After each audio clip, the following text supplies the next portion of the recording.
తో పాటు tourism art and culture గురించి మంత్రి గారు చాలా విషయాలు చెప్పినారు అధ్యక్ష 550 మందికి కళాకారులకు తెలంగాణ ఉద్యమ కళాకారులకు సాంస్కృతిక సారథ్యం ద్వారా వారికి నెలవారీ భృతి ఇస్తున్నామని చెప్పడం జరిగింది అధ్యక్ష చాలా సంతోషకరమైన విషయం కానీ ఆ రోజు 3000 అప్లికేషన్స్ వచ్చినాయి ఆ రోజు వాటిని బడబోసి కొంత అవినీతికి కూడా ఆస్కారం ఏర్పడింది ఆ టైంలో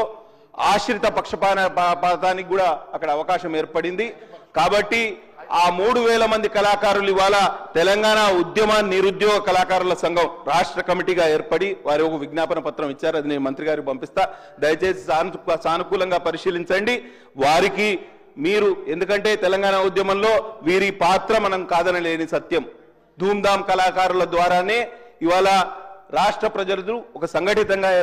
ఏర్పడి ఒక చైతన్య కార్యక్రమాలు చేయడం జరిగింది కాబట్టి తప్పకుండా ఈ కళాకారుల సంఘానికి న్యాయం చేయాలి వారికి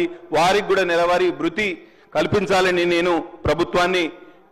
కోరుతూ సెలవు తీసుకుంటున్నా ధన్యవాదాలు అధ్యక్ష